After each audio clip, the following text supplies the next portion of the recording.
Ophélie, vous avez 24 ans, Ophélie Van Bromersch. Votre société est déjà dans sa 5e année, alors que vous n'avez que 24 ans. Hein, donc vous avez démarré très jeune Oui, en j'ai commencé entrepreneuriat. Vous reconditionnez des lunettes. Exactement. Vous avez le sentiment de vous inscrire dans une génération, dans les aspirations d'une génération qui souhaite consommer différemment, peut-être moins, en tout cas de manière plus responsable. Exactement. Déjà, je vais me permettre de représenter Zach. Donc, en fait, Oui, on est Zach, parti absolument. du constat qu'en France, il y a plus de 110 millions de lunettes dans nos tiroirs. C'est peut-être le cas de certaines personnes dans l'audience. Donc, en fait, on va collecter les lunettes inutilisées des Français. On a à peu près 1000 lieux de collecte en France. Ensuite, on les reconditionne avec des personnes en situation de handicap ou des personnes qui sont un peu plus exclues du travail, notamment avec Vitamine T. Donc, on a actuellement 9 pôles indirects créés de ce côté-là, 9 personnes en interne. On les collecte, on les reconditionne et on les remet sur le marché à moindre coût parce qu'on est vraiment sur une problématique de santé et aussi de surconsommation et surproduction.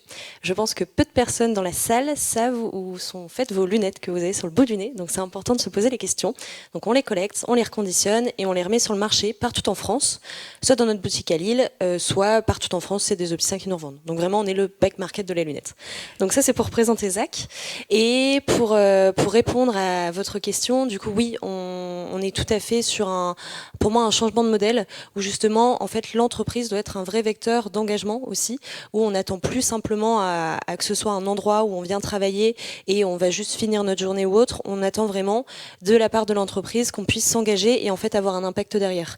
On a vraiment une facilité à recruter qui est assez impressionnante, où on reçoit de façon spontanée de nombreux CV de la génération entre 25 et 35 ans, de personnes qui nous contactent pour les convictions qu'on porte, pour du coup ce côté de se dire je veux participer à la mission et la vision de société et se dire on évolue ensemble et par le biais de mon travail je vais faire quelque chose de positif. C'est ça, vous recrutez facilement finalement parce que vous êtes dans une entreprise qui donne du sens à ceux qui viennent travailler pour elle. Et ce qui est assez drôle parce que sur par exemple une demi-heure d'entretien, c'est la moitié de l'entretien, c'est sur qu'est-ce que Zach a déjà fait comme réalisation, c'est quoi la vision de l'entreprise, comment on va aller plus loin, comment la personne peut maximiser son impact au sein de la société. Et c'est une vraie volonté. Et on a aussi beaucoup les questions de bien-être en entreprise.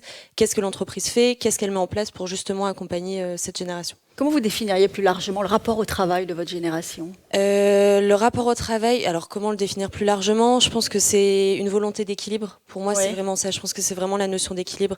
Maintenant, ça doit être un endroit, une place, un mode de vie. C'est plus seulement, comme je disais, un endroit où on doit venir travailler. C'est vraiment quelque chose de se dire, je vais m'épanouir. C'est un vecteur d'épanouissement et je vais contribuer à une mission de société qui est plus grande.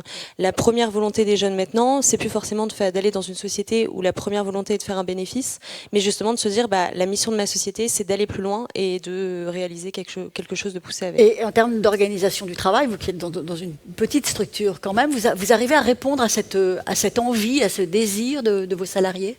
Oui. C'est facile ?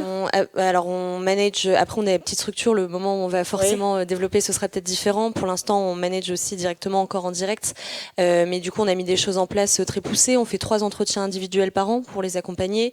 On a des points dans toute l'équipe une fois par semaine et après on fait des événements hors entreprise une fois par mois pour vraiment avoir ce côté cohésion et ce côté de se dire on évolue ensemble et au-delà d'être des collaborateurs on est vraiment des humains qui contribuent ensemble sur une mission et on essaie aussi par exemple on travaille pas sur un système de primes mais quand la société fonctionne bien on est tous partis du principe que c'est pour après financer des missions humanitaires parce qu'on n'a que 30 à 40% des lunettes qu'on collecte qu'on remet sur le marché, le reste c'est des missions humanitaires et du coup si on a des financements en plus que la société est bien rentable à ce moment-là on va les réinvestir pour avoir une mission de société plus importante, un engagement plus important et c'est ce qui sensibilise et c'est une décision commune de l'entreprise de se dire on va faire comme ça et on choisit ensemble quelle mission on va accompagner.